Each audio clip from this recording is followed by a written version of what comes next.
Assalamualaikum dan salam sejahtera. Baik, pada hari ini kita akan masuk ke bab 6.4 peningkatan seni bina dalam Tamadun Rom. Tapi sebelum tu, kita tengok dulu video klip ni.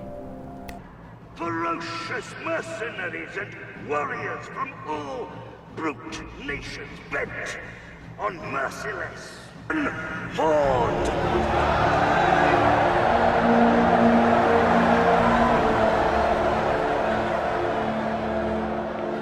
Anyone here been in the army? Yes, I certainly could have been about it.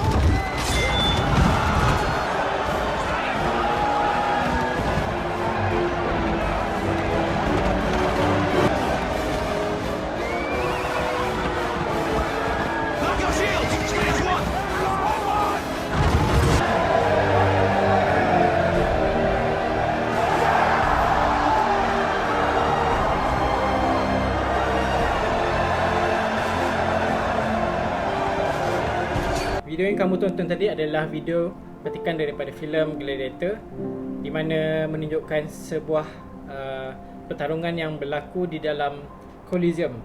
Baik, apa itu Colosseum? Sebelum kita pergi kepada seni bina pembangunan Tamadun Rom, kita lihat dulu beberapa pengenalan mengenai Tamadun Rom. Tamadun Rom terkenal dengan kepakaran dalam bidang seni bina. Orang Rom bukan sahaja membina bangunan yang bersaiz besar, tetapi mempunyai nilai estetika dan setiap bangunannya mempunyai penggunaan yang khusus. Perkembangan seni bina ini adalah melibatkan jalan raya, saliran air dan tempat mandi awam. Binaan-binaan Tamadun Rom juga mempunyai ketahanan yang tinggi yang masih kekal hingga kini dan menjadi warisan sejarah yang tidak ternilai harganya. Kemajuan seni bina Rom didorong oleh beberapa faktor, iaitu pakaran, pendidikan, pemerintahan, keuangan, teknologi, sumber alam dan juga buruh. Kemunculan arkitek seperti Marco Vitruvius telah membolehkan bidang seni bina Rom berkembang dengan pesat. Sistem pendidikan yang praktikal dalam Tamadun Rom turut memainkan peranan melahirkan masyarakat yang mahir dalam pelbagai bidang, termasuklah bidang seni bina. Perkembangan pesat seni bina di Tamadun Rom pada waktu itu telah disokong penuh oleh pihak pentadbir yang diketuai oleh Marcus Vicinius Agrippa, dan kerajaan juga memberikan bantuan keuangan agar projek yang dirancang dapat berjalan dengan lancar. Gabungan teknologi antara zaman Yunani dan Tamadun Rom seperti penggunaan simen, penekanan kepada aspek ketahanan buatan dan juga nilai estetika mempengaruhi bidang seni bina Rom.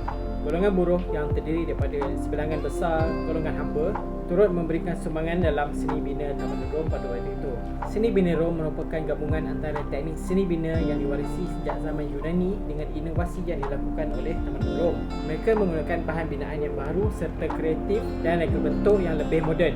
Gabungan ini membolehkan bangunan dan binaan dalam Tamadun Rom mempunyai ciri-ciri yang tersendiri yang kekal hingga ke hari ini. Seni bina Rom yang terkenal dan masih kekal pada hari ini adalah Colosseum, Pantheon, Amphitheater, Aqueduct, jalan raya dan tembok pertahanan serta tempat mandi awam. Colosseum merupakan binaan yang melambangkan keagungan Tamadun Rom pada waktu itu, dan mereka menjadikan tempat ini untuk mengadakan persembahan dan pertandingan saiz besar seperti acara Gladiator.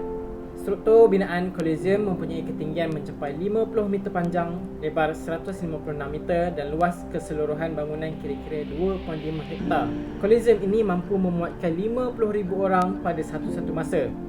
Colosseum mempunyai sistem pengurusan penonton yang setanding dengan stadium pada zaman sekarang. Terdapat 80 pintu masuk serta tempat duduk penonton yang dibina bertingkat-tingkat. Binaan ini dimulakan oleh Raja Vespasian pada tahun 72 Masihi dan diselesaikan oleh anaknya Titus pada tahun 80 Masihi. Seterusnya, Pantheon. Binaan kubah yang terbesar di dunia digunakan sebagai tempat penyembahan dewa-dewa masyarakat Rom pada waktu itu. Pada awalnya, Pantheon dibina oleh Marcus Vicinius Agrippa pada tahun 27 sebelum Masihi, namun musnah dalam kebakaran pada tahun 80 Masihi. Pantheon dibangunkan semula oleh Maharaja Hadrian pada tahun 125 Masihi. Pantheon dibina dengan mengambil gaya binaan zaman Yunani, terutama di bahagian hadapan yang mempunyai tiang yang kokoh Atap Pantheon pula merupakan kubah bersaiz besar dengan diameter 43 meter. Dinding Pantheon pula dibina daripada batu bata yang ditampal menggunakan simen. Puncak Pantheon mempunyai ruang terbuka yang dikenali sebagai oculus berukuran 13 meter lebar yang membolehkan cahaya masuk menyinari ruangan dalam binaan ini. Simen merupakan bahan asas binaan dalam seni bina Rom yang diperbuat daripada campuran air, kapur, abu gunung berapi yang dikenali sebagai pozzolana. Amphitheater merupakan Colosseum bersaiz mini atau sebuah gelanggang terbuka yang digunakan untuk membuat persembahan seni, pertunjukan dan juga gladiator. Penggunaannya adalah lebih kurang sama dengan Colosseum dan bentuknya adalah lebih kurang juga sama dengan Colosseum. Ini adalah Colosseum yang berbentuk mini. Amphitheater ini berbentuk lingkaran. Terdapat kira-kira 230 amphitheater yang dibina di seluruh Empire Rome yang mempunyai pelbagai saiz dan kapasiti penonton yang berbeza. Amphitheater yang terkenal termasuklah Amphitheater di Alger, Tunisia yang boleh memuatkan 16,000 orang dan di Arles, Perancis yang boleh memuatkan 20,000 orang. Kewujudan binaan amphitheater di seluruh wilayah Rom menjadi bukti nyata tentang pengaruh dan cara hidup masyarakat zaman ini yang menggemari aktiviti di luar rumah. Aqueduct adalah sistem perancangan dan pengawalan air yang sistematik untuk melambangkan teknologi dan kejuruteraan Rom pada waktu itu. Aqueduct berfungsi membekalkan air ke rumah kediaman di sekitar bandar dalam Empire Rom. Air dari aqueduct juga disalurkan ke tempat mandi awam dan binaan-binaan utama di Rom, termasuklah ke Colosseum sewaktu acara gladiator diadakan. Aqueduct pertama dibina di Aqua Appia pada tahun 312 sebelum Masihi dan panjangnya sehingga 16 km. Marcus Agrippa merupakan antara jurutera Rom yang bertanggungjawab membina aqueduct, seperti Aqua Vigro yang dibina pada tahun 19 sebelum Masihi.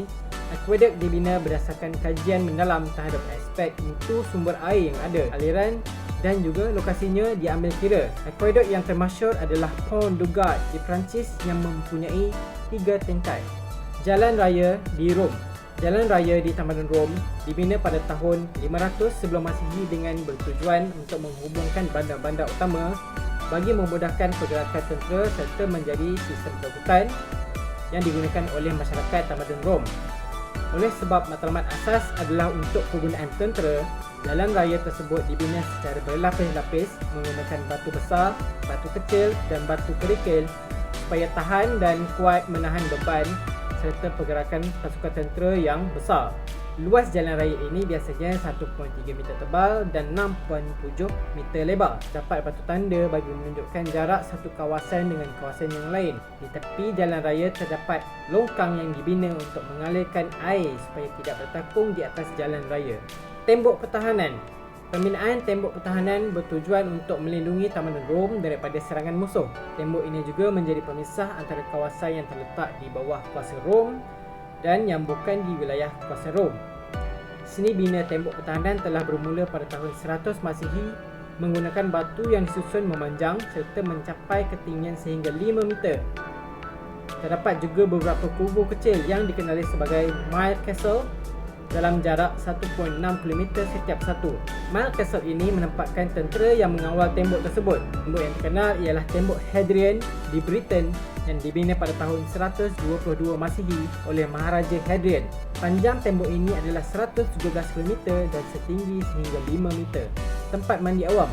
Orang Rom percaya bahawa mandi penting untuk menjaga kebersihan dan kesihatan serta melambangkan kehidupan bertamadun pada waktu itu. Bagi memenuhi tuntutan tersebut, masyarakat Rom membina tempat mandi awam yang boleh digunakan oleh setiap orang. Mereka yang hendak menggunakannya akan dikenakan bayaran.